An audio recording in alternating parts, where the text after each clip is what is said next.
Hi everybody, welcome back to another Rocking with Avis. So today, as you see the topic, learning to forgive, things in your past. It doesn't matter what it may be about, but I'm going to touch on a couple of things. So if you guys would like to watch and like to give your feedback and tell your story and all that, you can just keep on watching. Welcome back, ladies. So yeah, I'm just gonna dive right in because I have an issue with this myself, and I know it can be very hard on you. It can be mentally, spiritually, emotionally draining. It can drain literally the life out of you by holding on to things in your past, whether it's of someone that like passed away, or someone hurt you, or sexually, a bad relationship, or anything, relationship as far as it could be a man or a family member or friend, or whatever the case it may be. It's just learning to let go and forgive the things in your past. It doesn't matter whether it was 5 years ago, yesterday, or 20 minutes ago. So, because basically, everybody says this all the time. Oh, sorry, I thought that was a snake, because, we in the country. But everybody always says life is too short. And, it is. Life is the longest thing you can have, but it's also too short because it can be gone in a second. Like, excuse me. One of my childhood friends passed away last week. Her and her 8-year-old little girl. They got into a bad car accident and they both died. And I think the person that also hit them died. They had like a head-on collision. So, and I was like in total shock. Like, oh my God, we just spoke on Instagram the other day. We were talking about my weight loss, and she was congratulating me and telling me how good I look and don't be feeling bad about this and that. And here we go. She's gone. So that's to say, life is too short to be holding on to grudges, to be worried about what the next person's doing, to worry about drama in your life. You got to learn to live your life and let go of everything that's negative in your life. For me, I have a lot of baggage in my past. You guys know, like, I have went through it, baby. I have went through it. And at times I have a hard time of letting stuff go. Even my brother said, Avis, you got to learn to let that go. My younger brother, Greg, you guys know him. The one with the long dreadlocks. Avis, you have to learn to let that go. You got to let it go. And I'm like, how can you let go of something that was like so... Oh my God, I can't find the right word for it, but it ruined your whole entire life and experience with different people in your life. It was so drastic, it just ruined me completely. I mean, I've basically shut down, and I stopped doing a lot of things in my life I wish I could have done, which I still can do them now to this day, but I just have to do it. But I don't want to say too much. I mean, I don't want this to go into that. But you guys, there's a lot of new subscribers here. But okay, I just said, you guys know I have been molested and raped a few times in my life as a child, as a teenager, and all that, from a child and teenager. And I can hold a lot of people accountable because they weren't there to protect me, and then when it came out, I still wasn't protected. Nothing was done about it, and still to this day, nothing has been done about it. And the person I held accountable for it, that at least should have done something about it, still have not. And that person and I would never, ever have a close relationship. We would never have anything more than, like, it's like two strangers or two people. It's like a type of relationship. Let me pause this and come back because I don't want my lips to be off to the video because I see it paused. So let me come right back. So like I was saying, it's like a frenemy relationship between the person and I. And I feel like the love and the chemistry we have is not genuine. It would never be genuine because I feel like that issue that had happened, it was never addressed. It was never talked about. It was never resolved. It was nothing. It just went on like it never happened. And it burdens me to this day. I still have certain dreams, you know, and I feel like that place where it happened at was my hell on earth, because I went through sexual abuse there, physical abuse, mental abuse, every type of abuse you can think of. I have scars on my body till this day from that time in my life, and I have, in a way, learned to forgive. I have forgave the person who molested and raped me, you know, because I don't have to see them every day. I don't owe them nothing. They don't owe me nothing because they're not a family member. But the family member who's related to me owes me everything. You owe me your sorry. You owe me, I should have protected you. I should have believed you. I should have did all this. I should have let it go. But you act like it never happened. But to me, to this day, I feel like I still hold like a grudge towards them, because I haven't fully forgave them. I have forgave the person who did it, but I have not forgave the person who should have protected me. I feel like they ruined my relationship with my older sister, and she and I aren't close. I wish I had a sister. I have plenty of sisters. Don't get me wrong. My dad has plenty of children, but the sister that came from my mom, I feel like, and she's my older sister, my older sibling, because I'm like the oldest out of my dad, but she's older. My sister is the oldest from my mom. And I feel like she and I should be like besties. You know what I mean? We should be like sisters that bond, like unbreakable type shit. I should be able to come tell you anything, and you supposed to believe me and have my back regardless. You shouldn't doubt nothing I say, because you know I won't even fucking lie to you. I keep it funky 100 all day, every day. So it should be no doubt in your mind that, oh, she lying. But when she didn't have my back, and she had the other person's back, and told me I was lying, I feel like that tore down every single thing that we could have ever built growing up till adults now. And I feel like it's not genuine, that the relationship that she and I have. Don't get me wrong now. I love my sister. Don't get me wrong. I love her. But like they say, sometimes you have to love people from a distance. And I think that's what I do, because I don't call them. I don't do anything. I mean, I see her on Facebook. I like her stuff, and I comment on her pages and stuff like that. I may tag her and film my pictures. And I just wish that, I mean, it's not just, like I say, it's forgiveness. It's still not too late, because we're still here today. Maybe I can talk to her, but I feel like I shouldn't have to make the first step. But sometimes you got to be the bigger person to make the first step and talk about it. But then again, I know how my anger is. I will pop off at any moment. I don't care where the fuck I'm at.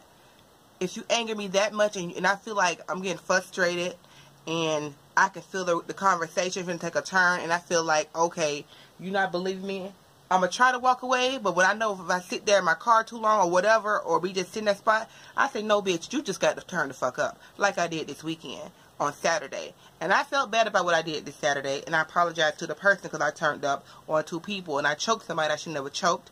And it was an adult. It wasn't like my children, nothing like that. But I choked somebody, and I mean, like, I was ready to, like, go there. Like, it's bad. When I'm angry, it's bad. It's really, really bad for the person who I'm angry with. And I just feel like I wish I had that bond with these 2 people. But the person who I held accountable, I feel like I don't even want a bond. I don't want no bond with her at all. I don't want nothing, no ties, no nothing. Just speak and keep it moving. But with my sister, I do want that bond. I want a sister. You know what I'm saying? I have a sister, but I want a sister.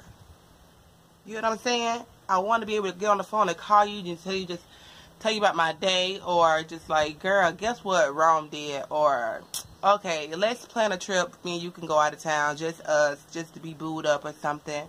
Booed up, sisters, whatever, and just hang out or whatever. It just like, and I don't even have no great relationship with her son, with it's my nephew, of course, because they held him away from me for like years when he was a little boy, and now like he's basically almost an adult now. I will never have that. I know it's not too late to do it, but all those years I missed, and we could have had that close relationship bond. Get what I'm saying?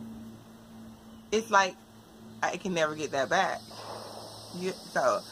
But I forgive her, because I mean, you're gonna stand by whoever you want to stand by, but at the end of the day, I have learned to forgive little bit by little bit,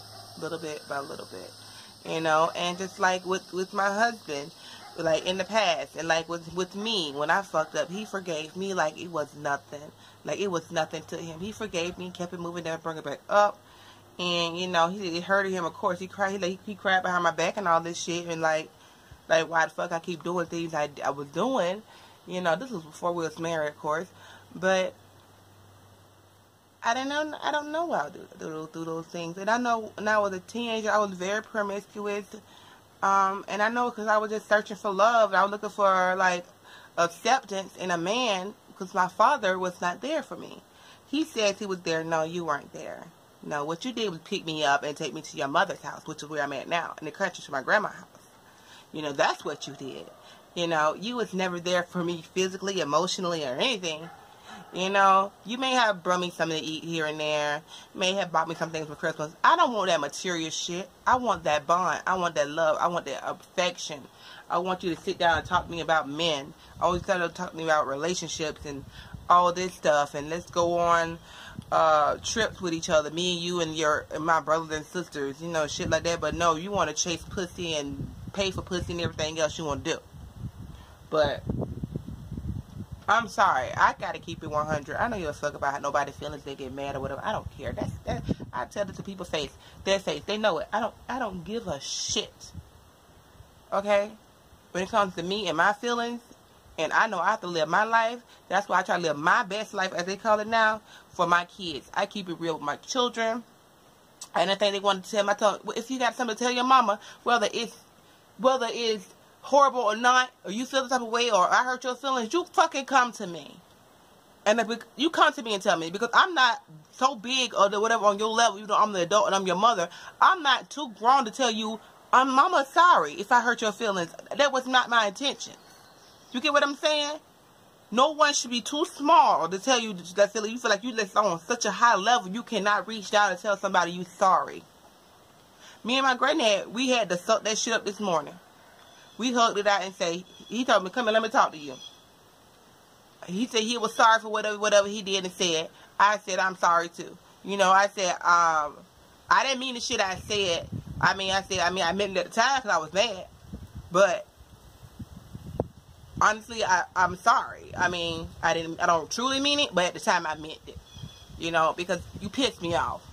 And you guys, my granddad and I are two of a kind. His mouth, he just, when we're angry, we say anything. And I can't argue with somebody without fighting. So I have to walk away before I hit. And then sometimes I have to grab. God is still working on me. That's all I can say. God is definitely still working on me. And I'm working on myself inside and out. I'm trying to make amends with whoever that I feel like, or they feel like, oh, Avis, you have hurt my feelings. Come to me. Be woman or man to say, Avis, you hurt my feelings, or I feel like you was coming at me and this and this and this. Or I am sorry, because if I was coming at you the wrong way, that means because I feel like you was testing me. You were trying to threaten my ground, because I am the honest guy. I am the sweetest person, the most generous, most giving person you'll ever find. But when you piss me off, they are two totally different people. And I don't have zero fucks for anybody or their feelings or their children when I'm angry. Period. So, I have learned to forgive. I'm learning to forgive. And I have forgiven a lot of people and a lot of things, but certain people in my life, like just main 2 people right now, I just have to learn to kind of let it go and forgive. I forgave you to a point, but I don't feel like I fully forgave you because it still bothers me. Now, if it still bothers you, that means you haven't forgave them. And I feel like I probably have not forgave them. And I really feel like I need to talk, but it's to the point like, I don't give a fuck. I don't want to talk. Now, my sister, I think I do. Because I want to know, like, I want to ask her, like, why didn't you have my back? Why didn't you believe me? And I feel like to this day, maybe you still don't believe me. Why didn't you believe me? Because I can tell you detail to detail to detail what happened.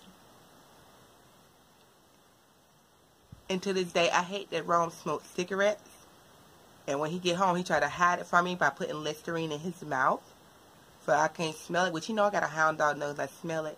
And I had to tell Rome, you know what? You know why I'm on you so bad about you smoking cigarettes? And especially when you try to hide it from me. Because that cigarette and that Listerine is exactly what he smelled like when he did what he did to me. When I got molested and raped. You know? He smelled just like a Newport and some green Listerine. And he had a white beater shirt on and some red windbreaker shorts. I can remember detail per detail what he smelled like and what he looked like and what he had on that day. A gold necklace that day. I don't gotta lie, but they thought I was, and them. Bottom line, ladies, no matter what tragedy you went through in your life, just try to forgive and move on, because you know it's hard. It takes more energy to hate somebody, be mean towards somebody, than it is just to love them. Just love them from a distance. Do I hate him and do I feel some type of way towards him? No. When I see him, does it bother me? No. You know why? Because I forgave him. I forgave you. Even though you're still a nasty bastard. But I forgave you. It doesn't bother me anymore. You know? But it bothers me that the person didn't protect me. Didn't do anything. So that bothers me when I see her. When I look at her face. I see it all the time. But when I look at him, I don't see or feel shit. Isn't that strange? So I guess you guys trying to get where I'm coming from or what I'm trying to say. You know, it's just a lot of emotions when it comes to this. Come to this topic and about forgiveness and learn to let things go in your life and your past, because it's just weighing you down. You know what I mean? So it's better to love than to hate. And I hope you get the message I was saying. So if you want more of these Rocking with Avis videos, you already guys know what to do. You got to at least thumbs up the video. Even though you don't see the little likes, I see them. Go ahead and give me like 150 likes. Go ahead and share, because I know. Go ahead and share and comment below. And we will do more Rocking with Avis topics. If you have more topics, you can comment below. You can tell your story. I can make another Rocking with Avis video today if you like, after I read the comments. I have nothing but time. And I will see you guys later in the next video. I love you guys. Happy Monday.